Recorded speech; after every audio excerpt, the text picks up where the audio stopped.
Breaking news చూస్తున్నాం. మధ్యప్రదేశ్లో ఈ తెల్లవారుజామున ఘోర రోడ్డు ప్రమాదం జరిగింది. ఈ ఘటనలో దాదాపు 11 మంది సజీవ దహనమయ్యారు. ఈ ట్రక్కును బస్సు వేగంగా ఢీకొట్టడంతో ఒక్కసారిగా బస్సులో మంటలు చెలరేగాయి. అవి వేగంగా బస్సు అంతటా వ్యాపించాయి. నిద్రలో ఉన్న ప్రయాణికులు తప్పించుకునేలోపే అంతా అయిపోయింది. ఇక ప్రమాదంలో 13 మంది ప్రయాణికులు సజీవ దహనమయ్యారు.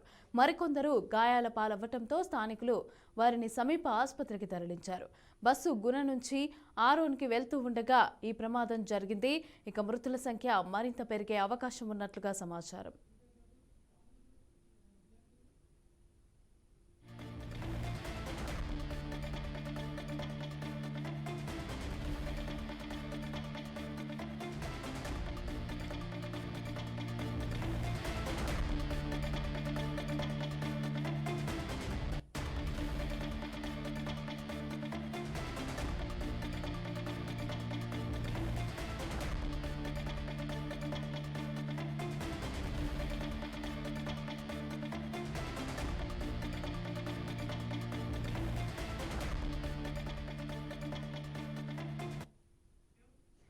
మధ్యప్రదేశ్లో ఈ తెల్లవారుజామున ఘోర రోడ్డు ప్రమాదం జరిగింది.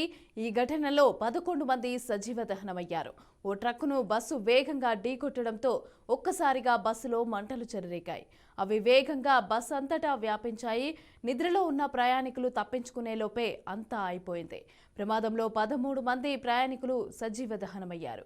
ఇక మరికొందరు గాయాల పాలవ్వడంతో స్థానికులు వారిని సమీప ఆసుపత్రికి తరలించారు. బస్సు గునా నుంచి ఆరోన్కి వెళ్తూ ఉండగా ఈ ప్రమాదం చోటు చేసుకుంది. మృతుల సంఖ్య మరింత పెరిగే అవకాశం ఉన్నట్లుగా సమాచారం.